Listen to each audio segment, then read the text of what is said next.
Ayubia इलियाद series का KPK में मौजूद एक सबसे खूबसूरत हिल स्टेशन जो कि सतह समंदर से 9000 फीट की बुलंदी पर मौजूद एक खूबसूरत सा हिल स्टेशन अयूबिया कहलाता है, जो कि अपने खूबसूरत नज़ारे, historical and cultural heritage, world one of the most beautiful scene side with full of the greenery, pipeline track, motor terminal of Ayubia, Ayubia national park, cable car and Pakistan's largest chairlift are also held here. Distance between the Murree and Ayubia is just 1 hour. यानी 1 घंटे के अंदर अंदर आप मरी से अयूबिया तक पहुंच सकते हैं। रास्ता इसका इंतहाई खुशगवार है, जैसा कि मैं आपको ऑलरेडी ये दिखा चुका हूँ। मोस्टली वो सियाह जो कि मरी वगैरह के लिए घूमने के लिए जाते हैं तो वो इन इलाकों जैसे अयूबिया और नथिया गली का ज़रूर विज़िट करते हैं। एक तो ये जगह से नज़दीक होने की वजह से सियाहों की अवलीन तरजीह रही है, क्योंकि 9000 फुट की बुलंदी पे होने की वजह से ये जगह जो है टेम्परेचर के लिहाज से ज़्यादा ठंडी और ज़्यादा पुरफिज़ा है। तो आज मैं आपको जिस जगह का विज़िट करवाऊँगा यहाँ अयूबिया में वो है pipeline track, Ayubia national park and motor terminal of Ayubia. Ayubia का कदीमी बाज़ार भी शामिल है। तो जी अब हम अपने सफ़र का आगाज़ करते हैं। अयूबिया नेशनल पार्क, जिसे अयूबिया भी कहा जाता है, इसका नाम जनरल अयूब के नाम पर रखा गया है। केपीके गवर्नमेंट के अंडर आता है, इसलिए यहाँ पर आपको मेहमान नवाजी मरी के मुकाबले में बहुत ज़्यादा बेहतर मिलेगी। सबसे पहले मैं आपको इसका बाज़ार विज़िट करवाता हूँ। ये सारा जो है ये इसका कदीमी बाज़ार है। यहाँ पर छोटे छोटे स्टॉल्स लगे हुए हैं कुछ। इसके अलावा रिहाइश के लिए होटल्स और रेस्टोरेंट्स वगैरह भी मिल जाते हैं। इसके अलावा आप यहाँ से शॉपिंग भी कर सकते हैं। चेयर लिफ्ट की तरफ जाने के लिए यहाँ से एक ऊपर की तरफ ट्रैक जा रहा है जो कि सीधा आपको चेयर लिफ्ट तक लेकर जाता है, जिससे आपको चेयर लिफ्ट से एक पहाड़ से दूसरे पहाड़ पर आसानी और चेयर लिफ्ट पर जाने का मौका भी मिल जाता है। But unfortunately due to some maintenance reasons lift और केबल कार आज बंद थी। मैंने सोचा क्यों ना हम बाकी अयूबिया को एक्सप्लोर कर रहे हैं, अयूबिया नेशनल पार्क में मौजूद और हिस्टोरिकल मोटर टर्मिनल का विजिट करें। तो जी हम भी निकल पड़े इस तरफ।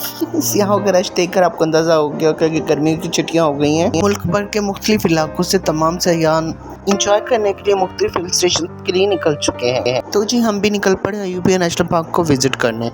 ये नेशनल पार्क तकरीबन 33 किलोमीटर के रकबे पर फैला हुआ एक वसी जंगल है, जिसे नेशनल फॉरेस्ट में भी इंक्लूड किया जाता है, जिसमें आपको डिफरेंट एनिमल्स के साथ साथ different varieties of the reptiles भी देखने को मिल जाती है। अयूबिया में एक चर्च भी है, जिसे आप मेरे पीछे देख सकते हो। कहा जाता है कि इस चर्च के केयरटेकर्स मुस्लिम्स हैं। तो जी अब हम जा रहे हैं सबसे पहले pine track of Ayubia national park, जो कि अयूबिया से सिर्फ 500 मीटर के डिस्टेंस पर डोंगा गली की तरफ जाते हुए मौजूद है। यानी अयूबिया से डोंगा गली की तरफ जाते हुए सबसे पहले यही ट्रैक आता है, जो कि pine track of Ayubia national park कहलाता है। पाइन ट्रैक दुनिया के खूबसूरत तरीन ट्रैक्स में से एक है। इसे वर्ल्ड वाइड पूरी दुनिया में ही पजीराई हासिल है। 4 to 5 minutes walk from Ayubia chair lift you will reach at the pipeline track of Ayubia site. तो जी यहाँ से अयूबिया पाइपलाइन ट्रैक का सिलसिला शुरू होता है। यहाँ पर आपको एक वेलकम साइन बोर्ड के साथ वेलकम किया जाता है। इस वेलकम बोर्ड के बिल्कुल साथ आपको पाइपलाइन ट्रैक का पूरा मैप मिल जाता है। यहाँ से आप थोड़ा आगे जाएंगे तो आपको एक गेट मिल जाता है, जो कि अब रिसेंटली बनाया गया है, ताकि जो सियाह इस ट्रैक पर हाइकिंग के लिए जा रहे हैं उसका प्रॉपर रिकॉर्ड रखा जा सके और सियाहों की सेफ्टी को बेहतर बनाया जा सके। आई थिंक ये केपीके गवर्नमेंट का एक अच्छा इक़दाम है। तो उन्होंने सियाहों को यहाँ पर बेहतर फैसिलिटीज़ देने के साथ साथ उनकी सिक्योरिटी का भी ख्याल किया है, ताकि वो जंगल में इजीली घूम फिर सकें, इंजॉय कर सकें। सो थोड़ी दूर चलने के बाद finally I am reached at the door of pipeline track of the Ayubia site. से जब हम अपने जंगल का सफ़र शुरू करते हैं, ये ट्रैक तकरीबन 6 किलोमीटर पर फैला हुआ है, जो कि 18वीं सदी में ब्रिटिश गवर्नमेंट ने इसको तामीर किया था। इसका मकसद यहाँ पर पानी की तरसील को बेहतर बनाना था, क्योंकि सर्दियों में इन इलाकों में शदीद बर्फबारी होती है, जिसकी वजह से यहाँ पर पानी की तरसील बहुत ही मुश्किल हो जाती है। जिसके हल के लिए अंग्रेज़ हुकूमत ने ये काम किया था कि ज़ेर ज़मीन की ऐसी पाइपलाइंस बिछाई गई थी, जिसके ज़रिए पानी जो है वो जमने के बजाय आसानी से यहाँ इन इलाकों तक पानी को पहुँचाया जा सके और यहाँ से जो बाकी इलाके हैं उन तक भी पानी की रसाई की जा सके। ताकि सर्दी में पानी जमने की बजाय ज़ेरे ज़मीन इलाकों से होता हुआ आसानी से लोगों तक पहुंच जाए। इसीलिए पाइपलाइंस का 6 किलोमीटर तक फैला हुआ ये ट्रैक बिछाया गया था कि आज भी वैसे का वैसा मौजूद है। ये ट्रैक दुनिया के खूबसूरत तरीन ट्रैक्स में से एक है जो कि सरसब्ज़ और शादाब है, जो कि चारों तरफ से सब्ज़ जंगल और हरियाली से घिरा हुआ है। और वॉकिंग ट्रैक भी इंतहाई स्मूथ और सिक्योर है, जिसके ज़रिए आप इजीली पहाड़ पर मौजूद इस जंगल को एंजॉय करते हुए जा सकते हैं। यहाँ आपको डिफरेंट तरह के प्लांट्स वगैरह देखने को मिल जाते हैं जो कि जंगल की खासियत होता है। चारों तरफ हरियाली, सब्ज़ा और देवदार के ये बड़े बड़े दरख्त इस जंगल की खूबसूरती को और ज़्यादा बढ़ा देते हैं। आपको हर तरह के प्लांट्स की मुख्तलिफ अक़साम देखने को मिल जाती हैं। कुछ ऐसे पौधे भी होते हैं जिसके कांटों में इतना पॉइजन होता है कि उसके लगते ही आपको रैशेस और इचिंग शुरू हो जाती है। और यहाँ पर कुछ ऐसे पौधे भी पाए जाते हैं जो कि इस पॉइजन के लिए एंटीडोट का काम करते हैं, जो कि आपके जिस्म पर लगे हुए इस जहर को हमेशा के लिए ख़त्म कर देते हैं, स्किन डिजीज़ से निजात दिला देते हैं। इस तरह से और बहुत सारे पौधों और नबातात से भरा हुआ है जंगल। हमको डिफरेंट वैरायटीज़ ऑफ प्लांट्स देखने को मिल जाते हैं। इन पौधों की डिफरेंस का पता यहाँ के मकामी लोगों को ज़्यादा बेहतर तरीके से है, क्योंकि यहाँ के मकामी लोग इन प्लांट्स की फ़वाइद और अफादियत से बहुत अच्छे तरीके से वाकिफ़ हैं। वो इनको अपनी डेली मरला की रूटीन में भी शामिल करते रहते हैं। लेकिन क्योंकि आपके लिए ये चीज़ें नहीं हैं, तो इसलिए बराए मेहरबानी ऐसी चीज़ों में मत घुसा करें, इन चीज़ों से अवेयर रहें। कौन सा पौधा आपके लिए फ़ायदेमंद है, कौन से नुकसानदेह, इसलिए आप लोगों को नहीं पता होता। यहाँ पर तकरीबन 6000 से ज़्यादा पौधों की अक़साम मौजूद है। सो काइंडली ऐसी जगह पर जाकर इन चीज़ों का ख़ास ख्याल रखा करें, आपको इस तरह की मुश्किलात का सामना ना करना पड़े। आई थिंक तो इस ट्रैक पर चलते हुए मुझे 2 से 3 किलोमीटर तो हो ही चुके होंगे। ये ट्रैक तकरीबन 6 किलोमीटर पर फैला हुआ है। जहाँ तक ट्रैक की बात करें तो ये ट्रैक बाकी तमाम जितने मैंने ट्रैक्स देखे हैं उससे काफ़ी बेटर है। यहाँ पर रास्ता जो है वो वाइड है, चलने के लिए आपको इतनी ज़्यादा तंगी नहीं होती, क्योंकि पूरा रास्ता फुल ऑफ ग्रीनरी से भरा हुआ है, जिसकी वजह से आपको थकावट भी नहीं होती और आप इजीली इस ट्रैक को कंप्लीट कर लेते हैं। पूरा रास्ता बेशक जंगल में से गुजरता हुआ है, लेकिन फुल सिक्योर है। ये गवर्नमेंट ने यहाँ चारों तरफ फेंसिव्स लगाई हुई हैं जो कि ट्रैकिंग के इस रास्ते को और ज़्यादा सेफ बनाती हैं। रास्ते पे आप ये देख रहे होंगे, ये पाइपलाइन मौजूद है जो कि पानी की सप्लाई के लिए इस्तेमाल होती थी। इस ट्रैक पर आप पहाड़ के साथ साथ होते हुए जाते हो, आपके सामने इस तरह के बेहतरीन दिलकश नज़ारा जा रहा होता है।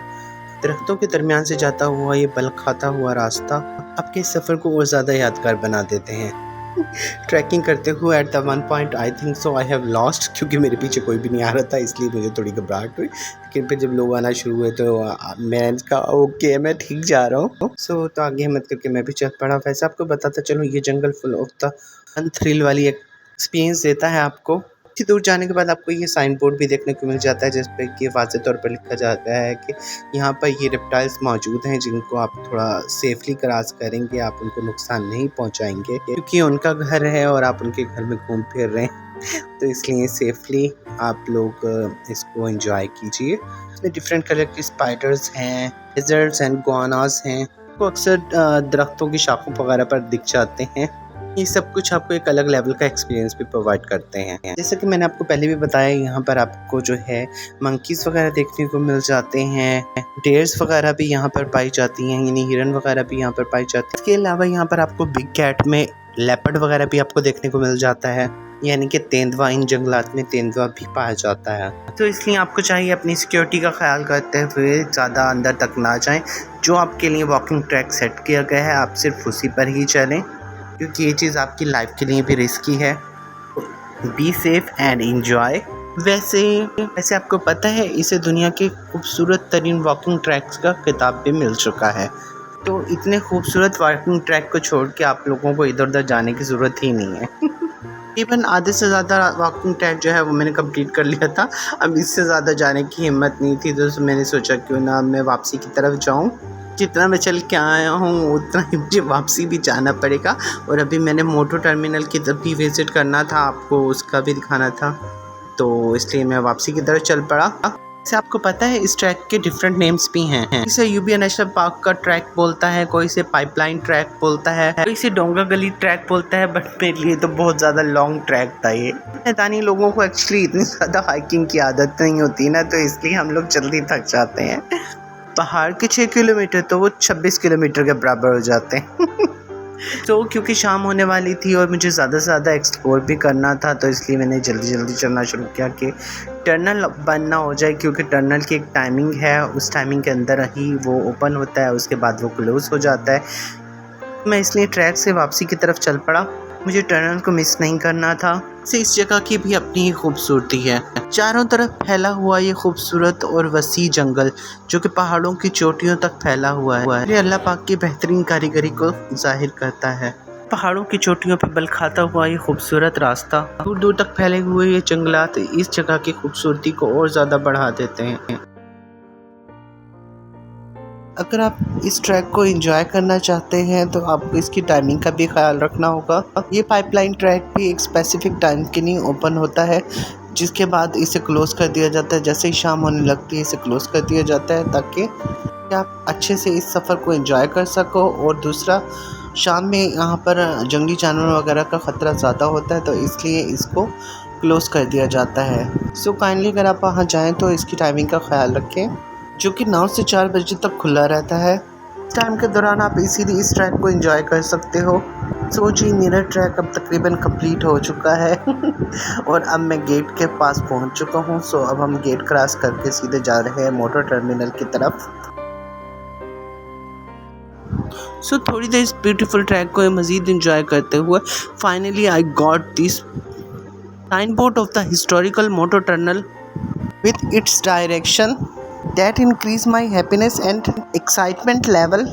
यहाँ दूर से ही मुझे मोटर टर्मिनल के आसार दिखना शुरू हो गए, तो हम भी जल्दी जल्दी चल पड़े इस टनल की तरफ कि विद इन टाइम हम इसको एंजॉय कर सकें। यहाँ पे भी आपने टाइमिंग का ख्याल रखना है। इसकी टाइमिंग भी सुबह 9 से 4 बजे तक है। गर्मियों और सर्दियों के औकात थोड़े मुख्तलिफ हैं। Timing and schedules are differ of winters and summer. Historical motor terminal की इंस्ट्रक्शन भी वाज़े तरीके से देख सकते हैं। यहाँ की एंट्री टिकट फ़ी 25 रुपीज़ है, तो बच्चों के लिए 10 रुपये है। ये टनल हिस्टोरिकल हेरिटेज का one of the best example है। यहाँ पर आपको इस टनल और इस टनल के हिस्ट्री के मुतालिक भी जानने को काफ़ी कुछ मिल जाता है। जैसे आप मेरे पीछे देख सकते हैं, पिक्चर्स में इस चीज़ को वाज़े किया गया है। काफ़ी और कीमती असासों की तरह इस टनल को भी काफ़ी अर्से तक बिल्कुल नज़रअंदाज किए रखा।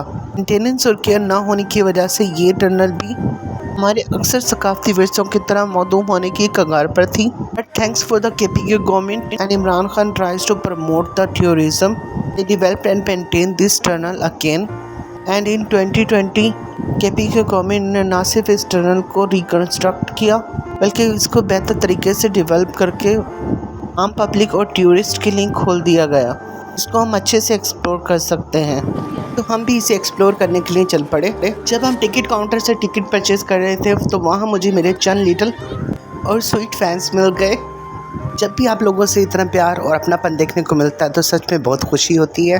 तब मैंने उनसे उनके रिव्यूज़ भी जानना चाहे कि उनको ये टनल कैसी लगी, यहाँ पर उनको घूमने फिरने का एक्सपीरियंस कैसे रहा। तो उनका कुछ ऐसा जवाब था। हाँ, आए हुए बच्चों आप लोग? हम लोग ट्रैक में क्या कुछ है यहाँ पे? इधर बहुत चीजें हैं, खाने के लिए भी चीजें, बहुत अच्छा जगह है। घूमने फिरने के लिए कैसा है? बहुत अच्छा है। तो जी, मेरी भी टिकट्स आ चुकी थी और अब हम लोग यहाँ पर इस टनल में इंटर करने वाले थे। टनल तक तो हम पहुँच चुके हैं। अब टनल को अच्छे से इसको अंदर से एक्सप्लोर करना था और इसको घूमना फिरना था, तो हम चल पड़े इसको अच्छे से एक्सप्लोर करने। चलें, इसको एक्सप्लोर करने के साथ साथ मैं आपको इसकी हिस्ट्री भी बताता जाऊंगा कि ये टनल कब तामीर हुई, कैसे तामीर हुई, इसको किसने बनवाया और किस मकसद के लिए इस्तेमाल होती थी। इसका रिव्यू भी मैं आपको साथ साथ देता जाता हूँ, क्योंकि जब तक आपको किसी चीज़ के बारे में प्रॉपर मालूम ना हो, उसकी हिस्टोरिकल वैल्यूज़ ना पता हो, आप उसे अच्छे से इंजॉय नहीं कर सकते। तो चलें अब हम इसको एक्सप्लोर करना शुरू करते हैं।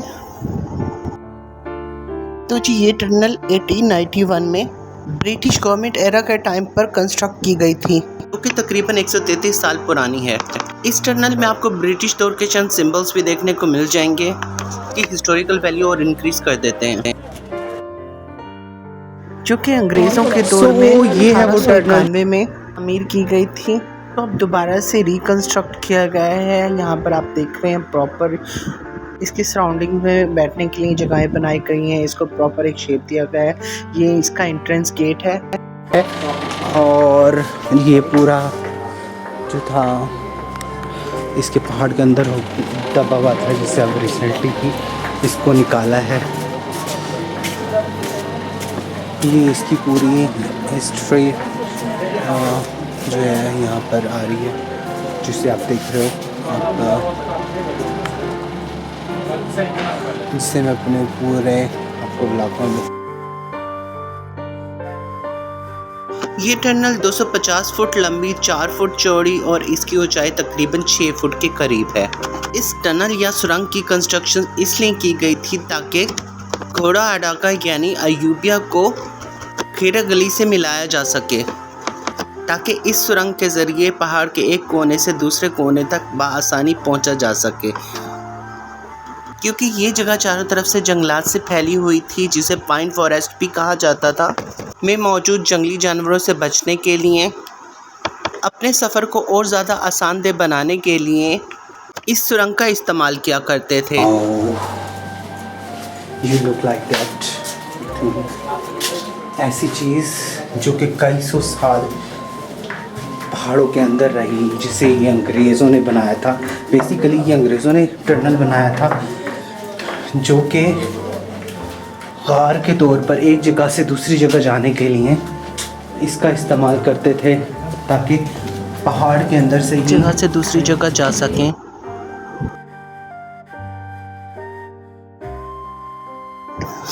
ये टनल इंसान और कुदरत की कारीगरी का एक बेहतरीन नमूना है। आप तसव्वुर करो, तकरीबन 133 साल पहले जब इस टनल को बनाया गया था, ऐसी पहाड़ी इलाके में जहां जदीद मशीनरी लाना इंतहाई नामुमकिन था, तो उस ज़माने में यहाँ के कारीगरों ने किस महारत से इन तमाम असूलों को मद्देनज़र रखते हुए, जो कि आर्किटेक्चर का एक बेहतरीन नमूना हमारे सामने खड़ा कर दिया। उस दौर में उन्होंने किस मेहनत से जंगल के दरमियान में पहाड़ को चीर कर एक सुरंग बनाई, जिससे एक इलाके से दूसरे इलाके को इजीली मिलाया जा सके, जो कि आज के जदीद दौर में भी टनल के एक किनारे से दूसरे किनारे तक आर्किटेक्चर का एक बेहतरीन नमूना कंसीडर किया जाए। 250 फुट लंबी ये टनल इतनी पुरफिज़ा और ठंडी है कि आपको एक सिरे से दूसरे सिरे तक पहुंचने में कहीं पर भी कोई घुटन का एहसास नहीं होता, और इसके बीच में जल रही ये स्ट्रीट लाइट्स इसकी खूबसूरती को और बढ़ा देती हैं। कितनी ठंडा के यहाँ पर, एक तो मौसम ऐसा है और है फुल ठंड। और आप देख रहे हो पहाड़ों के ऊपर से पानी जैसे रिस कर आ रहा है, तो इसके साइड्स पर से दीवारों से होता हुआ नीचे बनी हुई छोटी छोटी नालियों के ज़रिए ये पानी बाहर की तरफ निकल जाता है, जो कि इस जगह को और ज़्यादा ठंडा और पुरसुकून बना देती हैं। इसकी वॉल्स को आप देख रहे हो कैसे कंस्ट्रक्ट किया गया है, एक पत्थर के ऊपर एक पत्थर और रख कर पूरी टनल बनाई गई है। इसके अलावा वो एजिस या वो जगहें जहाँ पर नेचुरली सुरंग या कार बनी हुई है, उसे उसी तरह से रखा गया है, जो कि उसकी खूबसूरती को और ज़्यादा बढ़ाती है। ये जगह वाकई में एक मास्टरपीस है for the nature and the man work. आप ये देखो, ये पहाड़ों के ऊपर से ये पानी रस के आ रहा है।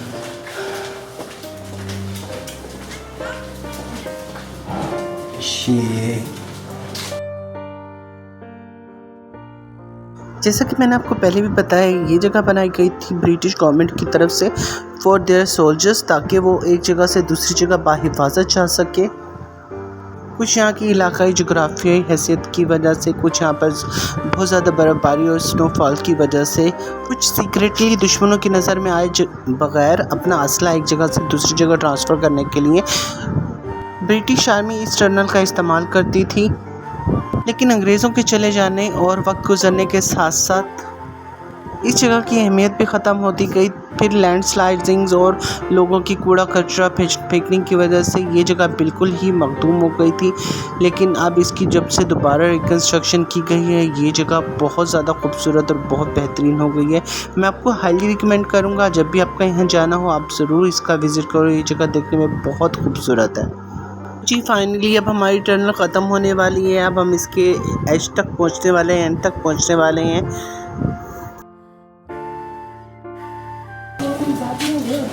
ये ट्रैक, यहाँ पर जो कि ट्रैक फिनिश्ड हो रहा है। सो फाइनली यहाँ हमारी टनल अब ख़त्म होती है और अब मैं यहाँ से बाहर निकल रहा हूँ। सो ये है जी इसका अनदर गेट, जो कि कीरा गली ट्रैक की तरफ जाता है। इस जगह को कीरा गली ट्रैकिंग साइट भी कहते हैं।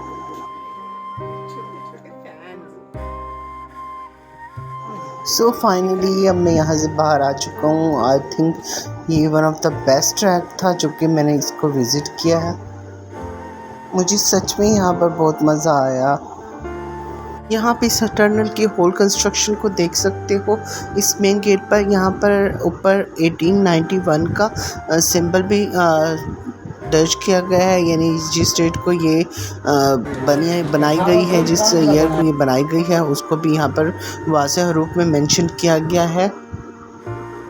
सो गाइस, जैसे आप इसकी कंस्ट्रक्शन देख रहे हो, इसको बिल्कुल ऐसे बनाया गया है जैसे पूरे पहाड़ को काट कर बनाया जाता है, जिसके बीच में एक पूरी की पूरी सुरंग है। इस टनल को पहाड़ को काट कर इस तरह से बनाया गया है, इस तरह से सेट किया गया है कि स्लाइडिंग से होने वाले नुकसान को कम किया जा सके और टनल जो है वो ओपन रहे। और पानी की निकासी के लिए प्रॉपर लाइंस बनाई गई हैं ताकि निकासी अब आसानी से हो सके। इसके अलावा लोहे का एक स्ट्रिक्ट गेट जो कि टाइमिंग के दौरान खुलता है और बंद होता है। जैसे कि आप देख रहे हो, इस पूरे एरिया को एक प्रॉपर शेप से सेट किया गया है जो कि इस हिस्टोरिकल टनल को और ज़्यादा अट्रैक्टिव बना देता है। सो ये था मेरा हिस्टोरिकल मोटर टर्मिनल का एक छोटा सा विज़िट। जैसा कि आप देख रहे हैं कि बहुत सारे फॉरेनर्स भी यहाँ पर आए हुए थे इंटरनल्स का विज़िट करने के लिए। इसे हम भी अभी एक्सप्लोर कर आए हैं। I hope you like this journey and this beautiful video. उम्मीद है कि आपको ये जगह काफ़ी पसंद आई होगी। सो जी, मैं भी इस टनल से बाहर आ चुका हूँ और हम लोग अब प्लान कर रहे हैं यहाँ से निकल कर जाने का।